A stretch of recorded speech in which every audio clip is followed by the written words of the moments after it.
नमस्कार दोस्तों, कैसे हैं आप लोग। 16 सितंबर 2023 के एडिटोरियल और करंट अफेयर्स एनालिसिस में आपका स्वागत है। तीन इंपॉर्टेंट एडिटोरियल्स आपके साथ डिस्कस करूंगा और लगभग 6 से 7 इंपॉर्टेंट आज की डेट में न्यूज है मैं आपके साथ डिस्कस करने वाला हूं। सबसे पहले यहां पे मैं करंट अफेयर से शुरुआत करूं। इस पर्टिकुलर लेक्चर की पीडीएफ दोस्तों आपको टेलीग्राम ग्रुप में मिल जाएगी। आप टेलीग्राम ग्रुप ज्वाइन कर लीजिए हर्षित द्विवेदी वीडियोस नाम से। अगर आप यूट्यूब पे इस वीडियो को देख रहे हैं तो डिस्क्रिप्शन बॉक्स में आपको टेलीग्राम का ग्रुप लिंक मिल जाएगा। वहां पे ये लिंक, ये पीडीएफ ऑलरेडी अपलोड हो चुकी है। साथ साथ ये पीडीएफ मेरी वेबसाइट www.harshitdwedi.com पे और मेरी ऐप हर्षित द्विवेदी एजुकेशन जो कि एंड्रॉइड और iOS दोनों पे अवेलेबल है, वहां पे भी स्टडी मटेरियल सेक्शन में पीडीएफ आपको मिल जाएगी। तो पहली न्यूज है Mahadev online betting case, enforcement directorate seizes 417 crore assets after country wide raids. Enforcement directorate ने यहाँ पे फ्रोज किए हैं 417 करोड़ के एसेट्स। 39 लोकेशंस पे यहाँ पे सर्चेस कंडक्ट की गई देश के अलग अलग हिस्सों में। Mahadev online book betting app के रिस्पेक्ट में यहाँ पे केस रजिस्टर हुआ था। इस एजेंसी का यह बोलना है कि जो ऐप है ये एक अम्ब्रेला सिंडिकेट है। ओवरऑल ऑनलाइन प्लेटफॉर्म्स को जोड़ के ये लोग यहाँ पे इलीगल बेटिंग वेबसाइट्स को चला रहे हैं। नए यूजर्स बनाना, नई आईडीज बनाना, मनी लॉन्ड्रिंग करना, बेनामी बैंक अकाउंट्स के थ्रू पैसा देश के बाहर भेजना। और ओवरऑल इस पर्टिकुलर ऐप को किन किन शहरों के नेटवर्क्स पे चलाया जा रहा है तो कोलकाता, भोपाल, मुंबई, यहाँ पे ओवरऑल इंडस्ट्रियलाइज शहर हैं, लोगों के पास खर्च करने के लिए पैसा ज्यादा है। सौरभ चंद्राकर और रवि उपाल ये दो लोग ओवरऑल इन्वॉल्व हैं। ये भिलाई छत्तीसगढ़ के हैं जो कि मेन प्रमोटर्स थे इस महादेव ऑनलाइन बुकिंग ऐप के। और ये अपने ऑपरेशंस को देश के अंदर रह के नहीं, दुबई यूएई में बैठ के चला रहे थे। इनके फ्रेंचाइजिंग पैनल ब्रांचेस पूरे इंडिया भर में फैली हुई हैं। 70-30 प्रॉफिट रेशियो लगते हैं। ये लार्ज स्केल हवाला ऑपरेशंस के थ्रू पैसा ऑफशोर अकाउंट्स में ट्रांसफर कर दिया जाता है जो भी इन वेबसाइट्स के थ्रू कमाया जाता है। और सबसे खास बात दोस्तों यहाँ पे ये है कि ये जो मिस्टर चंद्राकर हैं ये कुछ दिन पहले इतना ज्यादा ये पैसा कमा चुके हैं कि फरवरी 2023 में जब इन्होंने अपनी शादी की दुबई रस अल खमैया यूएई में, तो ओवरऑल 200 करोड़ रुपया कैश में खर्च कर दिया इन्होंने अपनी शादी की सेरेमनी में। बॉलीवुड से यहाँ पे सितारों को बुलाया गया, वेडिंग प्लानर्स को बुलाया गया, डांसर्स, डेकोरेटर्स को बुलाया गया। मतलब इतना बेहिसाब पैसा कमा लिया है कि फालतू उड़ा रहे हैं। तो ईडी की इनके ऊपर गाज गिरी, 417 करोड़ के एसेट्स बरामद हुए। तो बेसिकली किस प्रकार से ओवरऑल यहाँ पे ये illegal profit booking app coordinate कर मतलब करते हैं काम, इन्फोर्समेंट डायरेक्टरेट का क्या एम्बिट है। देखिए, इन्फोर्समेंट डायरेक्टरेट जैसे केसेस की खास बात है कि वो सिर्फ मनी लॉन्ड्रिंग को टारगेट करते हैं। जहां पे मनी लॉन्ड्रिंग इन्वॉल्व होगी वहां पे स्पेसिफिकली इन्फोर्समेंट डायरेक्टरेट आ जाएगा। जहां पे रेवेन्यू इंटेलिजेंस इन्वॉल्व होगी वहां पे डीआरआई आ जाएगा। अब यहाँ पे बेसिकली दोस्तों आपको इन्फोर्समेंट डायरेक्टरेट या फिर डायरेक्टरेट ऑफ इन्फोर्समेंट के बारे में पता होना चाहिए। देखिए, फ्यूजिटिव इकोनॉमिक ऑफेंडर्स जो होते हैं, prevention of money laundering act, foreign exchange management act, इन सब कानूनों के अंदर इन्फोर्समेंट डायरेक्टरेट को ताकत दी गई। मल्टी डिसिप्लिनरी ऑर्गेनाइजेशन है, खासकर फॉरेन एक्सचेंज लॉस और मनी लॉन्ड्रिंग के लॉस को टैकल करते हैं।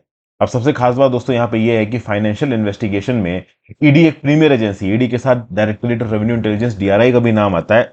ईडी की अगर आप ओरिजिन की बात करो, 1 मई 1956 को, 1 मई 1956 को बनाई गई थी एक इन्फोर्समेंट यूनिट। कहां पे?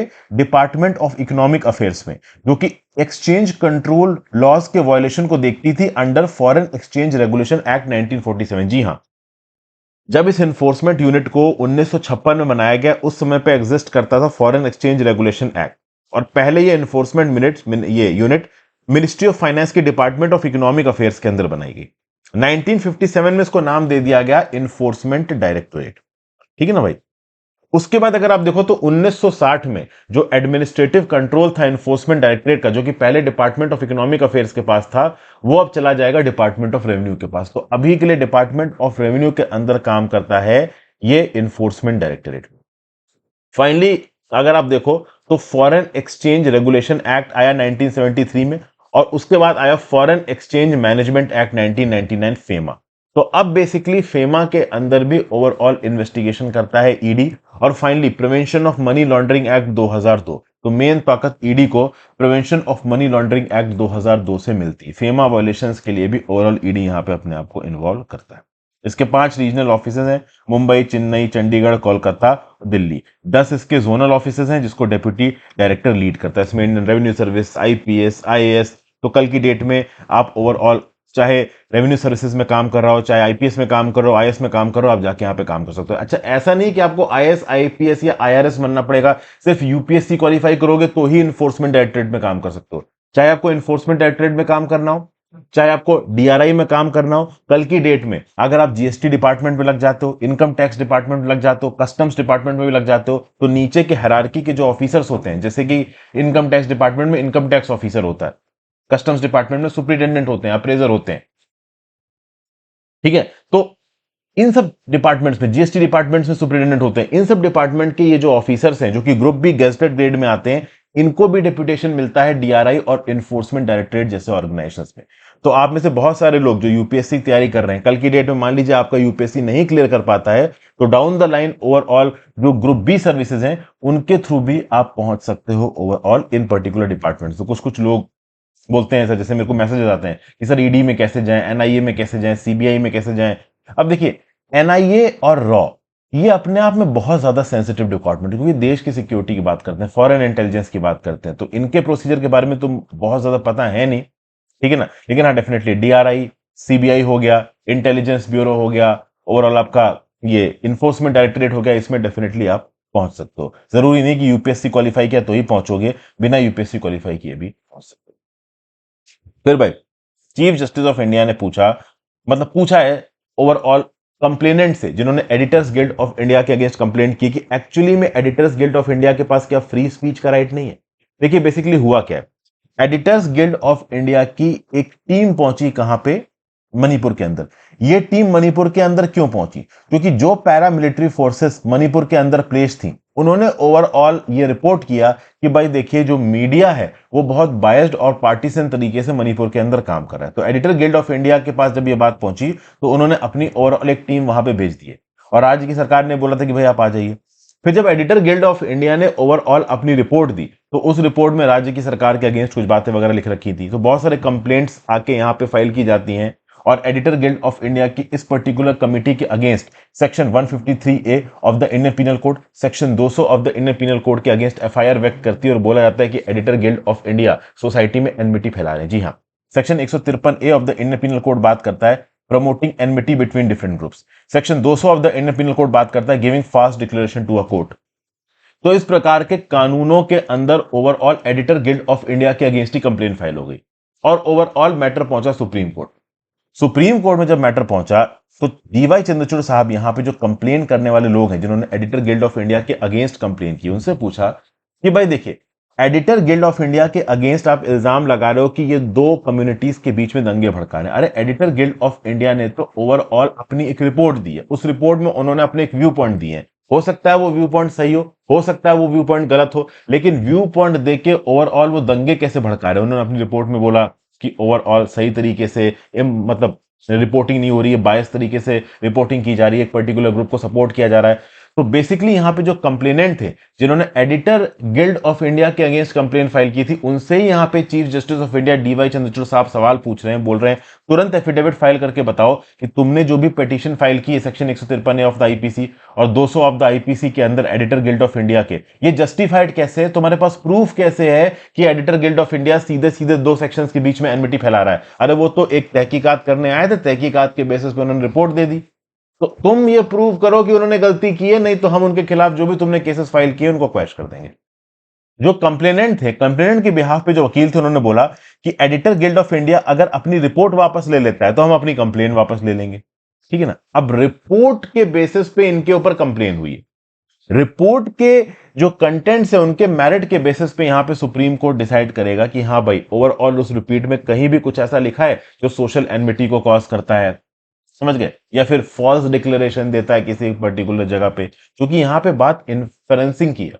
और कहीं ना कहीं आपको पता ही है कि मणिपुर के अंदर जिस प्रकार से वायलेंस को टैकल किया जा रहा है, उसको लेके बहुत सारे अलग अलग पॉलिटिकल स्टेटमेंट्स आ रहे हैं, तो ये सारी चीजें हो रही हैं।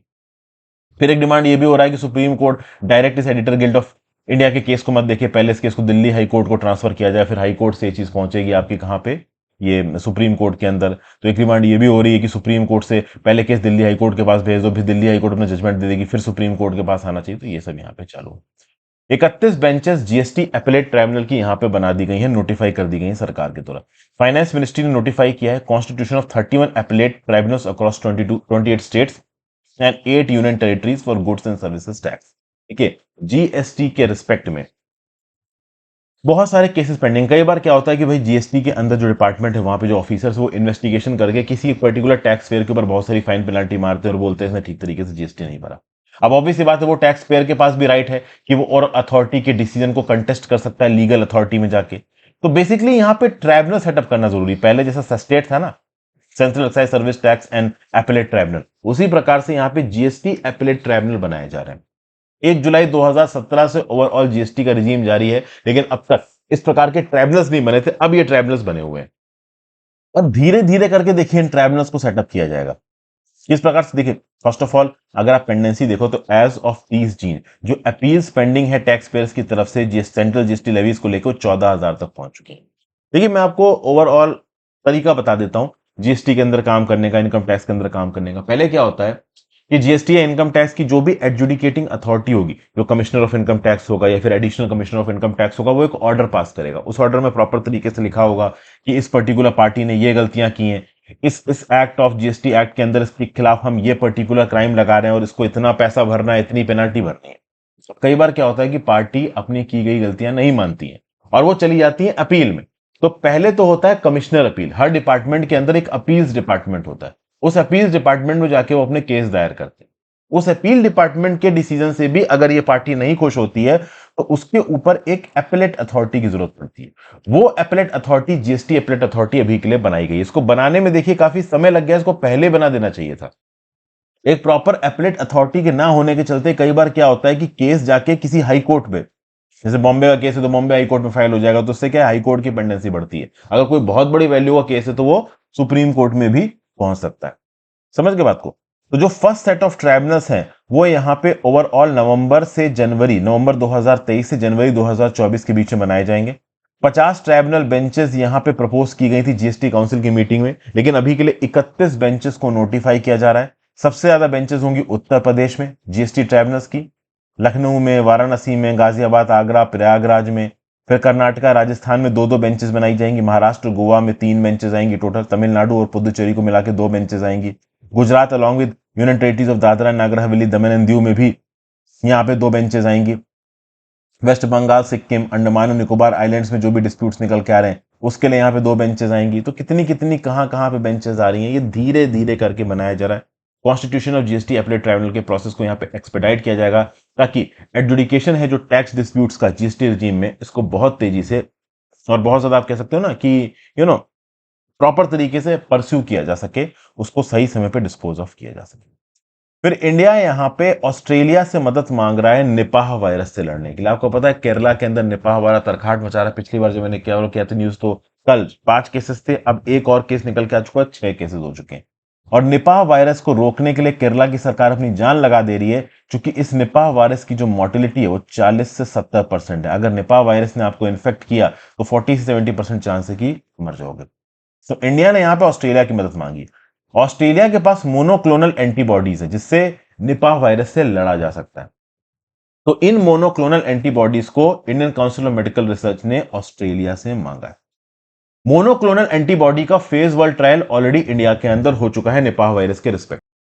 अब ओवरऑल इन मोनोक्लोनल एंटीबॉडीज को अगर आप किसी एक इन्फेक्टेड पर्सन को देते हो तो ओवरऑल इसका कोई नेगेटिव इंपैक्ट तो नहीं होता उस इन्फेक्टेड पर्सन पे, लेकिन हाँ ये मोनोक्लोनल एंटीबॉडीज किस हद तक निपाह वायरस से लड़ पाएंगे इस बात की भी कोई प्रॉपर पुष्टि नहीं है।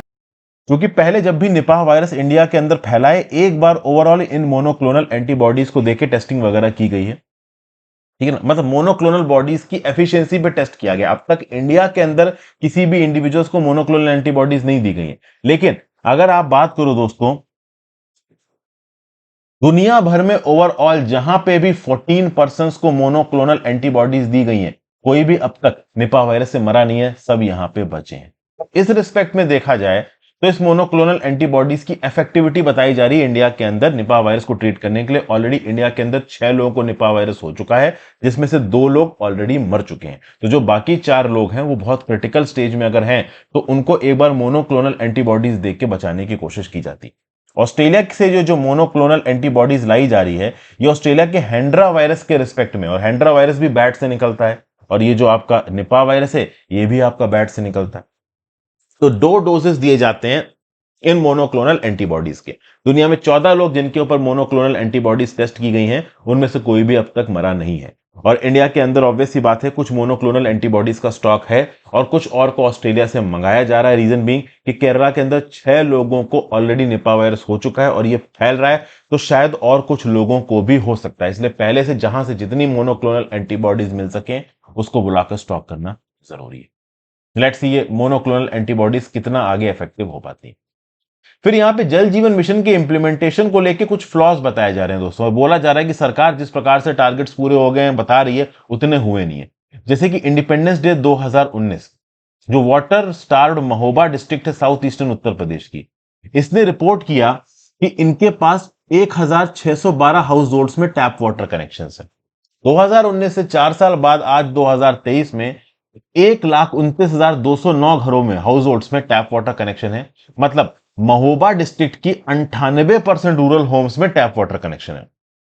ठीक है, यह बताता है पब्लिक डैशबोर्ड जल जीवन मिशन का। और केंद्र की सरकार की 3.6 लाख करोड़ की स्कीम है ये जल जीवन मिशन, जिसमें हर गांव के हर घर तक 2024 तक टैप वाटर को पहुंचाया जाएगा।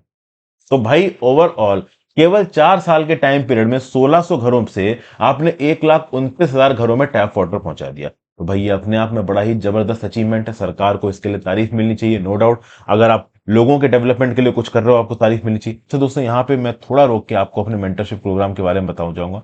मेरा मेंटरशिप प्रोग्राम इस समय पे लाइव है दोस्तों। अगर आप ऑर्गेनाइज तरीके से यूपीएससी की तैयारी करना चाहते हैं, एक वैल्यू एडिशन देगा आपको ये पढ़ाई में, कुछ ऐसे इंपॉर्टेंट मेंस के टॉपिक थीम्स जो ओवरऑल आपके मेंस में, मतलब मैं इतना जरूर कह सकता हूं कि अगर मेंटरशिप प्रोग्राम की आपने सारी वीडियोस देखी हैं तो आप मेंस के आंसर लिखते वक्त कभी इंफॉर्मेशन आपके पास गैप नहीं होगा। कोई भी मेंस का ऐसा क्वेश्चन नहीं होगा जिसको मैंने यहाँ पे इस मेंटरशिप प्रोग्राम में कवर नहीं किया होगा। और इसमें कुछ इंडिविजुअल सीरीज भी हैं, जैसे कि आपका ethics through examples and formulas. तो ethics and examples and formulas की सीरीज मेंटरशिप प्रोग्राम में इंक्लूडेड है। कुछ लोग इसको अलग से मांग रहे थे, तो अलग से भी ethics through examples and formulas की सीरीज मैंने आपके लिए अवेलेबल कराई। तो इस समय पे 2 कोर्सेज अवेलेबल है मेरी ऐप में और मेरी वेबसाइट harshitvedieducation.com पे। harshitvedie.com पे और हर्षित द्विवेदी एजुकेशन ऐप है iOS और एंड्रॉइड पे, वहां पे ओवरऑल ये दोनों कोर्सेज अवेलेबल है। मैं रिकमेंड करूंगा कि आप मेंटरशिप प्रोग्राम वाला कोर्स ऑप्ट करें, क्योंकि इसमें आपको already ethics through examples and formulas included मिलेगा। ठीक है भाई, चलिए वापस आ जाते हैं। तो जल जीवन मिशन की हम लोग यहां पे बात कर रहे थे। अब अगर देखा जाए तो महोबा डिस्ट्रिक्ट के अलावा पूरे देश में ऐसी कोई डिस्ट्रिक्ट नहीं जिसने इतनी तगड़ी तरीके से टैप वाटर कनेक्शंस की जो कवरेज है उसको बढ़ा हुआ दिखाया है। लेकिन प्रॉब्लम दोस्तों ये है कि जल जीवन मिशन के तौर पर सर्टिफाइड होना कि हाँ भाई हम एक जल जीवन मिशन सर्टिफाइड गांव है और एक्चुअली में वहां पे टैप वाटर कनेक्शन होना, इसमें काफी फर्क है। और इस चीज की यहां पे देखिए एनालिसिस की गई। ओके, जिन विलेजेस को ऑफिशियली 100% सर्टिफाई किया गया है कि यहां पे फंक्शनल हाउस होल्ड टैप का कवरेज है, बहुत सारे हाउस होल्ड्स में ऐसा कोई भी फंक्शनल टैप नहीं पाया गया। बहुत सारे घरों में तो टैप है ही नहीं, और जहां जहां पे टैप है वहां पे इनफ क्वांटिटी में पानी रिसीव हो नहीं रहा। जल जीवन मशीन में एक functional house hold tap connection की परिभाषा अगर आपको जाननी है, तो जो पोर्टेबल वाटर है वो प्रतिदिन प्रति पर्सन कम से कम 55 लीटर की अवेलेबिलिटी होनी चाहिए। तो कई कई जगहों पे तो टैप लगा ही नहीं है, वो अभी भी हैंडपंप से पानी निकाल रहे हैं महोबा डिस्ट्रिक्ट के अंदर। जहां पे टैप लग भी गया है वहां पे 1 घंटा या 2 घंटा, आधा घंटा या फिर पूरे दिन पानी आ ही नहीं रहा है। और जब पानी आ ही नहीं रहा तो पानी मिल नहीं रहा है, तो फिर टैप लिखा के भी आप क्या ही उखाड़ लोगे। तो बेसिकली यहाँ पे जो सीनियर ऑफिशियल है डिस्ट्रिक्ट एडमिनिस्ट्रेशन का, उसने द हिंदू को बताया कि 398 विलेजेस है महोबा डिस्ट्रिक्ट में, उसमें से 100 विलेजेस में जो एलिजिबल हाउस होल्ड है उनके पास टैप कनेक्शन है। लेकिन अब जल जीवन मिशन के ऑफिशियल डैशबोर्ड को देखोगे तो वहां पे लिखा हुआ है कि सारी के सारे विलेजेस में, ऑलमोस्ट 100% विलेजेस में, या फिर कह लीजिए 99 पॉइंट समथिंग परसेंट विलेजेस में टैप वाटर यहां पे पहुंच चुका। तो ये भाई ओवरऑल डिफरेंस क्यों देखने को मिल रहा है यहां पे रिपोर्टिंग में। उत्तर प्रदेश की सरकार का ऑफिशियल क्लेम है कि इनके पूरे स्टेट में 1.6 करोड़ हाउस होल्ड्स में टैप वाटर कनेक्शन है, जबकि 2019 में उत्तर प्रदेश में केवल 5.1 लाख घरों में टैप वाटर कनेक्शन हुआ करते थे। ओवरऑल देखा जाए तो टोटल 13 करोड़ हाउस होल्ड्स हैं पूरे इंडिया में, जिसमें से 1.6 करोड़ तो अकेले को क्लेम कर रहा है उत्तर प्रदेश। समझ गए। तो बेसिकली यहां पे देखने वाली बात यह है, अब थोड़ा सेग्रीगेट करके डाटा को दिखाया गया। चरखारी करके एक ब्लॉक है महोबा डिस्ट्रिक्ट में, वहां पे 48 विलेजेस हैं, 24,037 हाउस होल्ड्स हैं। ठीक है ना भाई। अब ओवरऑल ये मार्क किया गया है कि इस पूरे ब्लॉक में हर घर में टैप वाटर कनेक्शन है। ठीक है ना भाई। लेकिन यहीं पे एक विलेज है आस्थाओं विलेज, वहां पे 420 हाउस होल्ड्स हैं। वहां पे जब ग्राउंड लेवल पे रिपोर्टिंग की गई तो पता चला कि केवल आधे ही घरों में टैप है, और जिन आधे घरों में टैप है वहां पे भी पानी देखो आता नहीं है। ज्यादातर लोग ओवरऑल ग्राउंड वाटर के पानी पर रिलाई करते हैं, और वो भी हैंड पंप और कुएं के थ्रू, क्योंकि सबमर्सिबल पंप लगाने की औकात सबकी है नहीं, पैसा सबके पास है नहीं। फिर एक लोहारी विलेज करके गांव है, वहां पे भी 295 हाउसेज हैं। वहां पे भी बताया गया कि टैप कनेक्शन सबके घर में पहुंच चुके हैं, लेकिन जो विलेज के प्रधान है भान सिंह, उन्होंने बताया कि ज्यादातर घरों में ओवरऑल पाइप्स हैं, मेटल टैप्स अभी कुछ घरों में ही आए हैं, और उन पाइप से भी पानी निकलता नहीं, मेटल टैप से पानी यहाँ पे निकलता नहीं। तो ऐसे बहुत से एग्जांपल्स इस पर्टिकुलर आर्टिकल में दिए गए जहां पे बताया गया है कि ओवरऑल इनको रिपोर्ट कर दिया गया है कि हाँ भाई फुल टैप कनेक्शन है, फंक्शनल टैप कनेक्शन है, बट पानी उसमें आता है नहीं। तो बेसिकली यहाँ पे ओवरऑल क्या प्रॉब्लम है? एक तो जल्दी जल्दी में सरकार यहाँ पे टारगेट अच्छा करने के लिए दिखा रही है, दूसरा यहाँ पे एक और प्रॉब्लम बताई जा रही है कि कई बार गांव में टैप वाटर कनेक्टिविटी पहुंचाने में सबसे बड़ी इशू होता है कमीशनिंग पाइप्स। जो पाइप डाले जाते हैं ओवरऑल इन टैप वाटर को गांव तक पहुंचाने के लिए, उन पाइप को कई सेवरल 100 किलोमीटर से बिछाना है, जिससे ओवरऑल खर्चा आता है। फिर पाइप अगर आपने बिछा भी दिया, कहीं पे भी पाइप में छोटा सा क्रैक आ गया, छेद आ गया, तो सप्लाई उससे डिसरप्ट हो सकती है, क्योंकि फिर पानी का वेस्टेज बनने लगेगा। तो अपने आप में एसोसिएटेड जो पूरा इंफ्रास्ट्रक्चर है ना, वो ही बहुत टफ है। उसको ही ग्राउंड लेवल पे इंप्लीमेंट करना, एग्जीक्यूट करना बहुत मुश्किल है। फिर आगे जाते हैं, मिनिक्सिंग मिनिस्टर ब्रिंग्स स्पॉटलाइट टू जी परजेस। भाई चाइना के अंदर बड़े से बड़े लोग आ गए थे, जैसे मान लीजिए इंडिया के अंदर आप जयशंकर साहब की आप बात कर लो, हमारे डिफेंस मिनिस्टर राजनाथ सिंह साहब की बात कर लो, अब एकदम से जयशंकर साहब और राजनाथ सिंह साहब गायब हो जाए, पता ही नहीं चला गए कहां। ऐसा आप सोच सकते हो पॉसिबल? ऑब्वियसली बात है, इंडिया में पॉसिबल नहीं, इंडिया एक डेमोक्रेटिक कंट्री है, लेकिन चाइना में ऐसा हो रहा है। चाइना के जो डिफेंस मिनिस्टर है ली शांगफू, ये भाई गायब हो चुके हैं, सीनियर ऑफिशियल है ये। चाइना की जो स्टेट काउंसिलर्स है ना, उस पे तक को बैठते हैं। मतलब अपने आप में जी जिनपिंग के बाद जो 4-5 लोग चाइना के अंदर सबसे ज्यादा ताकत है, उसमें से एक है ये। और इससे पहले पहली बार नहीं हुआ, जुलाई में चाइना के फॉरेन मिनिस्टर किंगांग गायब हो गए थे। यहाँ पे चाइना की जो रॉकेट फोर्स है, उसके ओवरऑल दो जो सीनियर इंप्लॉयज है वो यहाँ पे गायब हो चुके हैं। तो सबका ये बोलना है कि ली शांगफू को पकड़ के इन्वेस्टिगेशन की जा रही है करप्शन के लिए। तो बेसिकली यहाँ पे चाइना कम्युनिस्ट पार्टी के लीडर जी जिनपिंग अपनी ताकत को दिखा रहे हैं। मिस्टर ली जांगफू पहले चाइना के डिफेंस मिनिस्टर हैं जिन्होंने सेंट्रल मिलिट्री कमीशन में काम किया है, जिसको जी जिनपिंग हेड कर रहे थे, और ये भी रॉकेट फोर्स के हैं। अब अभी के लिए तो क्लियर है नहीं कि ये क्यों गायब हुए हैं, या फिर इनको इनकी कुर्सी से क्यों हटाया गया। ये तो सुनने में आ रहा है कुर्सी से हटा दी। सब लोग स्पेकुलेट कर रहे हैं कि मोस्ट प्रॉब्ली ये करप्शन केस में फंसे हुए हैं, रॉकेट फोर्स में कुछ करप्शन हुआ है जिसकी वजह से इनको हटाया गया है। और अगर चाइना के ऑफिशियल से पूछा जाए तो ऐसा बताया जा रहा है कि इनकी हेल्थ ठीक नहीं है। तो हेल्थ ठीक नहीं है तो फिर सामने क्यों नहीं आ रहे? कम से कम कुछ तो मीडिया कवरेज होनी चाहिए। तो ये सब गायब है। तो यहां पे ओवरऑल चाइना के अंदर जिस प्रकार से इनके बड़े मिनिस्टर्स गायब हो रहे हैं ना, ये कुछ कुछ हद तक अगाथा क्रिस्टी की नॉवल जैसा है। जी हाँ, रैम इमेनुअल जो कि यूएस के एम्बेसडर है टू जापान, उन्होंने ट्विटर पे कमेंट किया, जिस प्रकार के पॉलिटिकल डेवलपमेंट्स बीजिंग से निकल के आ रहे हैं जी जिनपिंग के अंदर, यह अगाथा क्रिस्टी की नॉवल के एक प्लॉट की तरह दिखता है, जहां पे पहले फॉरेन मिनिस्टर किंगांग गायब हुए, फिर 2 रॉकेट फोर्सेस के कमांडर्स गायब हुए, और अब डिफेंस मिनिस्टर ली शांगफू भी यहां पे गायब हो चुके हैं। मिस्टर ली पहले सेंट्रल मिलिट्री कमीशन में काम करने वाले, और पहले अगर आप कह लो स्टेट काउंसलर के पद पे रहने वाले इंडिविजुअल जो डिफेंस मिनिस्टर है वो हैं जो गायब हुए। तो अपने आप में ओवरऑल चाइना के अंदर क्या हो रहा है क्या नहीं हो रहा, अकाउंटेबिलिटी जीरो है।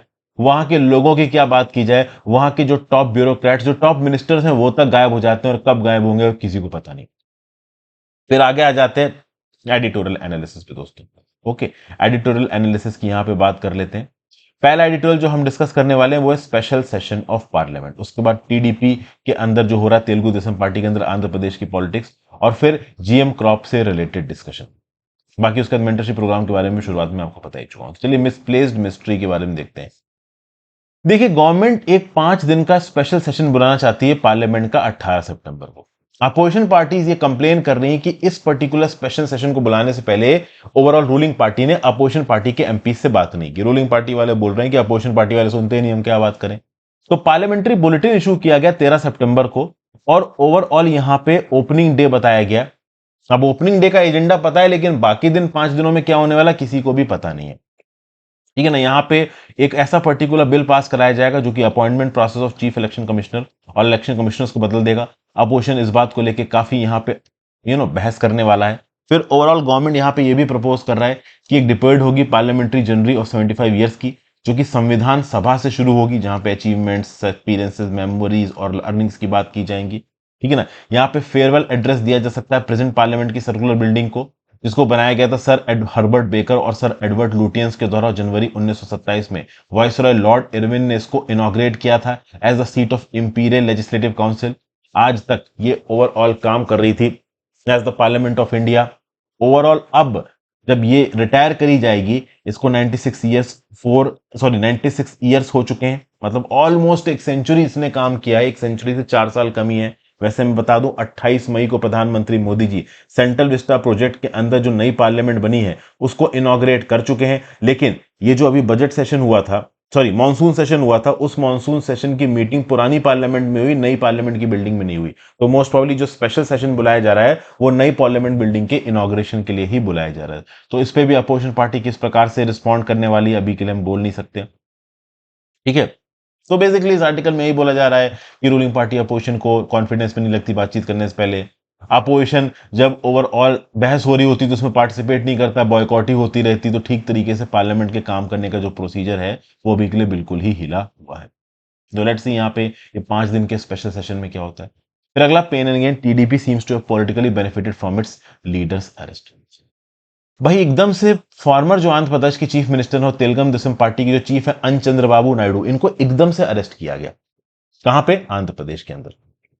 ठीक है। अब एकदम से जो वाईएसआर कांग्रेस पार्टी की जो स्ट्रैटेजी थी, ऐसा बताया जा रहा है कि इनकी स्ट्रैटेजी के चलते, वैसे तो देखिए करप्शन केस में अरेस्ट किया गया, लेकिन पिछले कुछ दिनों में हम लोग बात कर रहे हैं कि आज की डेट में करप्शन केसेस की भी जो इन्वेस्टिगेशन होती है वो कुछ इस प्रकार से होती है कि ऐसा लगता है कि वहां पे कुछ ना कुछ पॉलिटिक्स इन्वॉल्व है। तो बेसिकली यहाँ पे चंद्रबाबू नायडू को जब एकदम से अरेस्ट किया गया तो शुरू में तो वाईएसआर कांग्रेस पार्टी को लगा कि सब लोग चंद्रबाबू नायडू और तेलुगु देशम पार्टी से अपने आप को अलग कर लेंगे, लेकिन एक्चुअली में अब तेलुगु देशम पार्टी की तरफ सपोर्ट बढ़ रहा है। एक overall Telugu actor turn politician और जनसेना पार्टी के चीफ हैं के पवन कल्याण, इन्होंने बोला है कि तेलुगु देशम पार्टी के साथ यहां पे अलायंस बनाएंगे। तो ये जो YSR party, Yuvajana Sramika youth Congress party है आंध्र प्रदेश के चीफ मिनिस्टर वाई जगनमोहन रेड्डी साहब की, इनका प्लान यहां पे फेल होता नजर आ रहा है। अब चूंकि करप्शन के चार्जेस लगे हैं टीडीपी के ऊपर, तो टीडीपी के साथ बीजेपी अलायंस बनाएगा, इस बात के चांसेस कम है, चूंकि पीएम मोदी जी का नारा है कि वो ओवरऑल करप्शन के रिलेटेड पार्टीज के साथ अलायंस बनाते नहीं। और वाईएसआर कांग्रेस पार्टी जो इनकी है आपकी चंद्रबाबू, ये आपका जगनमोहन रेड्डी साहब की, इनके साथ पिछले कुछ महीने में सुनने में आ रहा है कि बीजेपी की ज्यादा बननी है। जगनमोहन रेड्डी साहब की बात की जाए तो जो रूरल आंध्र प्रदेश का इलाका है वहां पे इनकी फैन फॉलोइंग काफी तगड़ी है। 9 पोल प्रोमिसेस थे नवरत्नालु, जो कि इन्होंने ओवरऑल प्रॉपर तरीके से इंप्लीमेंट किए। डेफिनेटली कहीं ना कहीं वेलफेयर प्रोग्राम्स इन्होंने अपने स्टेट के लोगों के लिए लेके आए, लेकिन इंडस्ट्रियल इन्वेस्टमेंट थोड़ी धीमी हो गई है जगनमोहन रेड्डी साहब के अंदर। तो इस बात को लेके रूरल आंध्र प्रदेश का सपोर्ट तो तगड़ा है जगनमोहन रेड्डी साहब के पास, लेकिन अर्बन मिडिल क्लास कहीं ना कहीं जगनमोहन रेड्डी साहब की बजाय टीडीपी तेलुगु देशम पार्टी के चंद्रबाबू नायडू को सपोर्ट कर रहा है, ऐसा कुछ यहां पे बोला जा रहा है। वाईएसआर कांग्रेस पार्टी का क्लेम है कि जो दलित वोट्स हैं, बैकवर्ड क्लासेस के वोट्स हैं, माइनॉरिटीज के वोट्स हैं, वो इनके पास है। तो अब क्या सही है क्या गलत है इसके बारे में तो देखिए अब जब इलेक्शन होगा तब पता चलेगा। जब इलेक्शन होगा तो कौन सी political party, Telugu Desam party, YSR party, BJP, कौन किसके साथ अलायंस बनाएगा तभी मालूम पड़ेगा। और आज का final article, a GM crop decision that cuts the mustard. क्या बताया जा रहा है भाई? देखिए आज की डेट में दुनिया भर में साइंस बेस्ड टेक्नोलॉजीज को अडॉप्ट किया जा रहा है क्रॉप इंप्रूवमेंट के लिए। अब इसमें जेनेटिक इंजीनियरिंग और जेनेटिकली मॉडिफाइड क्रॉप्स को बनाना ये एक इंपॉर्टेंट पॉइंट है। अब इंडिया के अंदर इसके लिए competent authority genetic engineering appraisal committee, लेकिन इंडिया के अंदर जेनेटिक क्रॉप्स के अडॉप्शन को लेकर देखिए काफी बहस है। बहुत सारे एक्सपर्ट्स और एनवायरमेंटल एक्सपर्ट्स और लोग कहीं ना कहीं अप्रीहेंशन दिखाते हैं कि भाई ये जेनेटिकली मॉडिफाइड क्रॉप्स या फूड लॉन्ग टर्म में हमको कितना नुकसान पहुंचाने वाले हैं।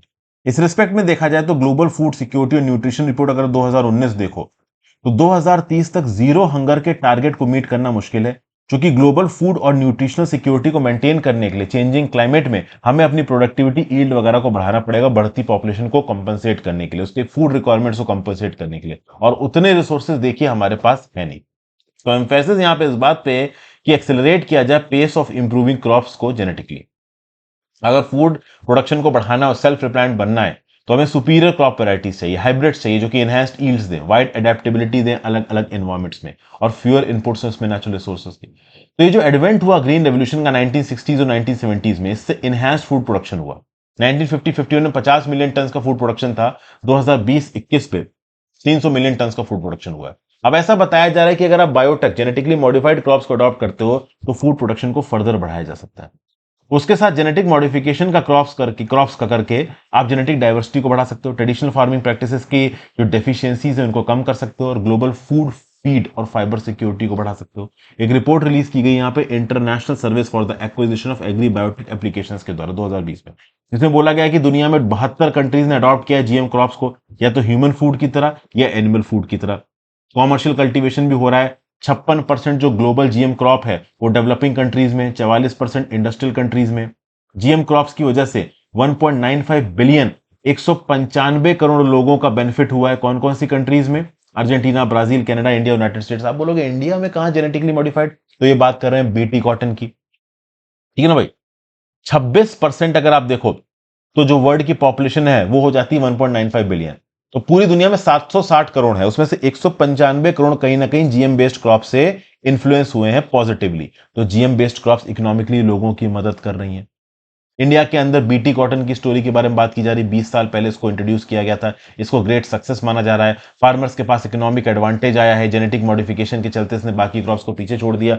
हालांकि बीटी कॉटन की बुराई भी बहुत तगड़ी है दोस्तों। बॉलवॉर्म पेस्ट के बारे में आपने सुना होगा, तो बहुत सारे लोग ये बोलते हैं कि बीटी कॉटन ने अमीर फार्मर्स को और अमीर किया है, गरीब फार्मर्स को और गरीब कर दिया। बीटी कॉटन से लिमिटेड लेवल पे ही फार्मर्स को फायदा हुआ है, ये भी बहुत सारे एक्सपर्ट्स आपको बताते मिलेंगे। हालांकि इस आर्टिकल में बीटी कॉटन की तारीफ की जा रही है, ठीक है। अब ऐसा बताया जा रहा है कि जेनेटिक मॉडिफिकेशन अगर 4 और बड़ी क्रॉप्स का जैसे मेज, सोयाबीन, कॉटन और कैनोला का किया जाए तो इकोनॉमिकली इंपॉर्टेंट फूड क्रॉप्स को दुनिया भर में बढ़ाया जा सकता है और उनको ज्यादा इंसेक्ट और हर्बिसाइड रेजिलिएंट बनाया जा सकता है।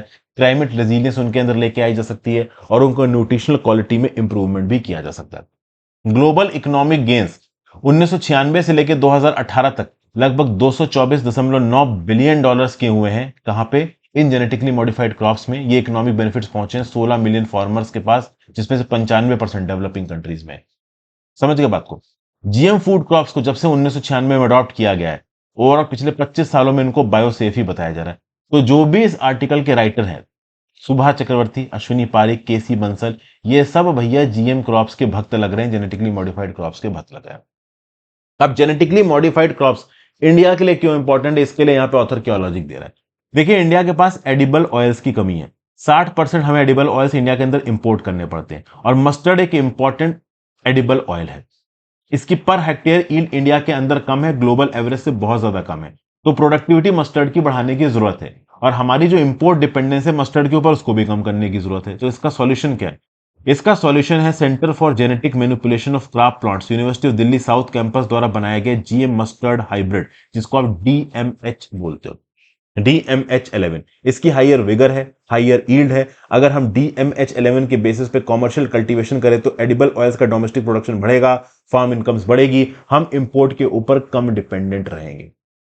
जीएम मस्टर्ड हाइब्रिड में क्या किया गया? बारनेस बारस्टार स्टेसम को इस्तेमाल किया गया, मेल फर्टिलिटी को हटाया गया और ऑफस्प्रिंग में उसको री इंट्रोड्यूस किया गया। तो हर्बिसाइड जो टॉलरेंस जीन है, इसको भी धारा मस्टर्ड हाइब्रिड वाले मस्टर्ड में डाला गया है। तो नो डाउट दोस्तों, ये पर्टिकुलर मस्टर्ड शुरुआत में हर्बिसाइड टॉलरेंट होगा, ओवरऑल सॉइल मॉइस्चर को सेव करेगा, न्यूट्रिएंट्स को सेव करेगा, वीड कंट्रोल करेगा, लॉन्गर टर्म में ओवरऑल जो न्यूट्रिएंट का कंटेनेंट है वो बढ़ाएगा। लेकिन सबसे खास बात है कि जो भी जेनेटिकली मॉडिफाइड, जो क्रिटिक्स है ना जेनेटिकली मॉडिफाइड क्रॉप्स के, उनका ये बोलना है कि जेनेटिकली मॉडिफाइड क्रॉप्स के जो आफ्टर इफेक्ट्स है ना वो लॉन्ग टर्म में नजर आएंगे और वो अभी हम एसेस नहीं कर सकते। 25 अक्टूबर 2022 को genetic engineering appraisal committee of ministry of environment forest climate change ने एक लैंडमार्क डिसीजन दिया। इन्होंने रिलीज का अप्रूवल दे दिया DMH11 को। इससे vibrant genetic engineering research sector बढ़ेगा। ओवरऑल ऐसी क्रॉप वैरायटीज इंप्रूव आएंगी जिनके इंप्रूव टेस्ट होंगे। मस्टर्ड वैरायटीज की इंडिया के अंदर बहुत नैरो जेनेटिक बेस है। तो ओवरऑल GEAC इस पर्टिकुलर बार्नेस टेक्नोलॉजी के बेसिस पे जो हाइब्रिड प्रोडक्शन करेगा मस्टर्ड का, वो लॉन्ग टर्म में हायर ईल्ड्स लेके आएगा, डिजीज के अगेंस्ट रेजिस्टेंस लेके आएगा, ऑयल क्वालिटी को इंप्रूव करेगा, वगैरह वगैरह। लेकिन अभी भी इंडिया के अंदर एक बहुत पोटेंट तबका है जो इस प्रकार के जेनेटिकली मॉडिफाइड क्रॉप्स को अपोज करता है। Thank you for watching friends, आज के लेक्चर में